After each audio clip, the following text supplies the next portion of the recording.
बलिदान का मूल्य। एक बार एक विमान में एक बहुत ही खूबसूरत महिला ने प्रवेश किया।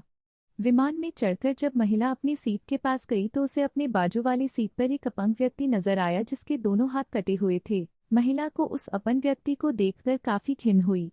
उसने आवाज देकर एयर होस्टेस को बुलाया और अपनी सीट बदलने के लिए आग्रह करने लगी। एयर होस्टेस ने महिला से सीट बदलने का कारण पूछा तो महिला बोली, मैं ऐसे व्यक्ति के पास बैठकर सफर नहीं कर सकती जिसके दोनों हाथ नहीं हों।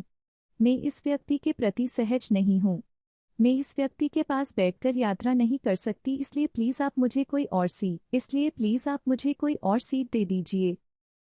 दिखने में शांत और पढ़ी लिखी महिला के इस तरह के व्यवहार पर एयर होस्टेस अचंभित हुई। एयर होस्टेस ने चारों तरफ देखा लेकिन कोई भी सीट खाली नहीं थी।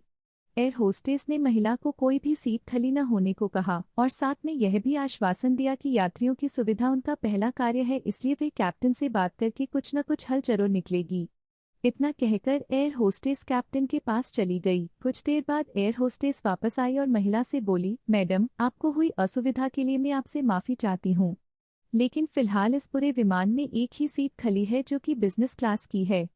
जैसा कि मैंने आपको बताया कि हमारी कंपनी का प्रथम उद्देश्य यात्रियों की सुविधा का ख्याल रखना है, इसीलिए हम हमारी कंपनी के इतिहास में पहली बार किसी इकोनॉमी क्लास के यात्री को बिजनेस क्लास में बिठाने जा रहे हैं। एयर होस्टेस की बात सुनकर महिला बहुत खुश हुई और धन्यवाद कहते हुए अपनी सीट से उठने लगी।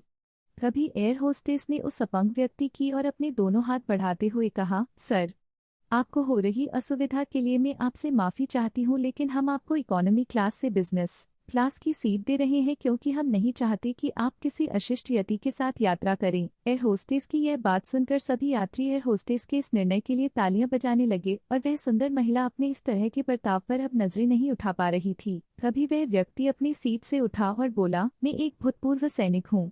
कश्मीर में हुए एक मिशन के दौरान मैंने अपने दोनों हाथ खो दिए, लेकिन मुझे हमेशा खुद पर देश के लिए दिए इस बलिदान पर गर्व होता था।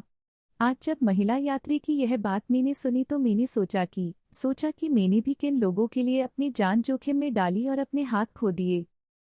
लेकिन जब आप सभी के व्यवहार और सोच को देखा तो मुझे आप खुद पर गर्व महसूस हुआ। इतना कहकर वह यात्री बिजनेस क्लास में चला गया और वह महिला शर्म से पानी पानी हो गई।